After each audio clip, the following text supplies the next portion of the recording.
professionnels comme moi. Chacun d'entre vous a fait des études, des spécialisations. Vous avez compris que nous sommes dans un dérapage inimaginable. La chambre haute, qui est censée être la chambre de sagesse, est en complicité. Comment voulez-vous comprendre qu'un président du Sénat puisse être en complicité avec un procureur général pour prendre en otage un sénateur? Le président du Sénat va voir le procureur pour dire « Aidez-moi à arrêter un sénateur ». Où est-ce que vous avez vu ça? Même à l'époque du maréchal Mobutu, on n'a jamais vu ça. Même à l'époque du maréchal Mobutu, on n'a jamais vu ça. Un président du Sénat se met en complicité avec un procureur pour arrêter un sénateur, un ancien premier ministre. Où est-ce que vous avez vu et dans quel pays la Cour constitutionnelle, qui est l'instance la plus haute, prend une décision, un président du Sénat refuse de l'appliquer? Mais c'est inimaginable. Est-ce que vous vous rendez compte, chers amis journalistes, le niveau de dérapage dans lequel nous sommes aujourd'hui? C'est qu'on appelle état de droit. Un président du Sénat peut refuser de mettre en application une décision de la haute cour, tout simplement parce que ce que le président cherchait, qu'on puisse condamner M. Matata, n'a pas été appliqué.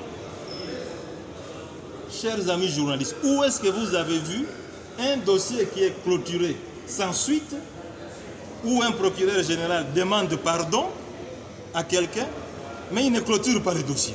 Mais le bureau du Sénat n'est pas encore signifié. Mais justement, c'est le président du bureau qui a demandé au procureur de ne pas clôturer le dossier. Comment il va le notifier? J'ai demandé au président du Sénat, c'est vous qui avez levé mes immunités. C'est vous qui avez reçu la lettre du procureur général.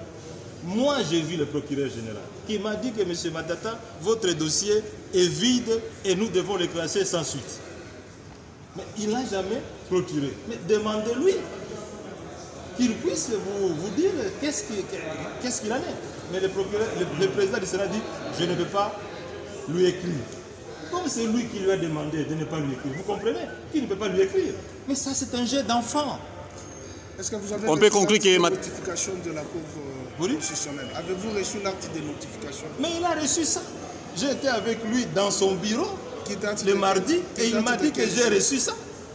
Il m'a dit dans son bureau, et je l'ai dit d'ailleurs tout à l'heure.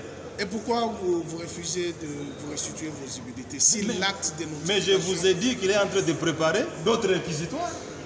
Il attend que le Sénat puisse fermer pour qu'il puisse encore introduire d'autres réquisitoires. Mais ça, c'est un jeu d'enfant. Donc par là, on peut comprendre que le président du Sénat est instrumentalisé? Mais je ne sais pas, mais tout ce que moi je vois, c'est que les actes qu'il est en train de poser sont en violation flagrante de la Constitution. C'est le seul pays au monde, mesdames et messieurs les journalistes, où on peut voir un président du Sénat refuse d'appliquer une décision de la haute cour. Où est-ce que vous avez vu ça? On peut comprendre qu'il y a une main noire derrière ça? Après l'indépendance. On peut comprendre qu'il y a une main noire derrière ça? Ça, je ne sais pas. Pourtant, les arrêts de la Cour sont exécutoires. Mais ils sont exécutoires. Alors, si on fait ombrage, quelle autre démarche pourriez-vous faire? Moi, je ne sais pas. Je vais m'adresser au secrétaire général des Nations Unies parce que qu'est-ce que vous voulez que je fasse? Mais vous l'avez déjà écrit. Mais je vais lui écrire de nouveau.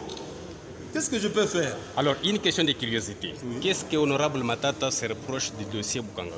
Je ne me reproche rien, mes chers amis, pour vous dire que c'est un scandale. C'est un scandale qui se fait malheureusement après 61 ans d'indépendance. Vous dites quelqu'un, il a détourné 140 millions de dollars. 2 semaines après, le procureur qui a écrit qu'il a détourné 140 millions de dollars dit « Je vous présente les excuses et je vous demande pardon ». Non, si vous attendez. Moi, je vous dis que vous avez volé 140 millions de dollars. 2 semaines après, je vous dis pardon. Est-ce que c'est sérieux ça? Dites-moi, est-ce que c'est sérieux ça? Aujourd'hui, on peut dire... Deuxièmement, on dit que M. Matata a détourné 204 millions de dollars américains. Merci, honorable. Et on dit ceci, c'est M. Christophe Grobler, qui était le gestionnaire du parc agro-industriel, qui m'a remis ça. L'inspecteur des finances, Gilles Alinguite, les confirme. Le procureur général, Jean-Paul Moukolo, les confirme. M. Christophe Grobler arrive ici à Kinshasa. Ça fait 1 mois et demi qu'il est ici. L'inspecteur général des finances le fuit. Le procureur général le fuit. Lui-même, il passe à la télévision. Je suis ici pour témoigner que je n'ai rien donné à M. Matata. Mais si le Sénat ici a besoin de savoir la vérité, mais le Sénat n'a qu'à appeler le procureur général ici, qui m'a demandé pardon pour dire vous avez dit que M. Matata a détourné $40 millions. Venez nous dire ici que vous lui avez demandé pardon. Mais Moukolo, Jean-Paul, il est ici à Kinshasa, il n'est pas en Europe.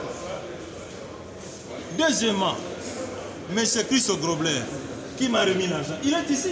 Mais que le Sénat l'appelle.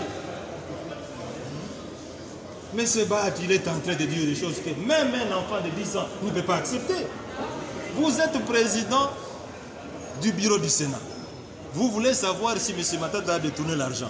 Mais les 2 personnes qui sont intéressées, mais sont ici. Mais il n'a qu'à les appeler. Merci. Vous avez compris? Merci. Donc c'est du chantage, c'est de l'acharnement. C'est tout ce que vous devez savoir. Et c'est douloureux et c'est honteux pour un pays. Et c'est honteux pour vous aussi, les journalistes, de vivre de tels événements, des théâtres, des parodies. Quand on dit un Sénat, c'est une institution de haut niveau, de haute valeur. Vous, les journalistes, vous ne pouvez pas accepter que de tels scénarios se passent dans des institutions qui sont censées bâtir l'avenir de ce pays. Merci beaucoup. Merci beaucoup.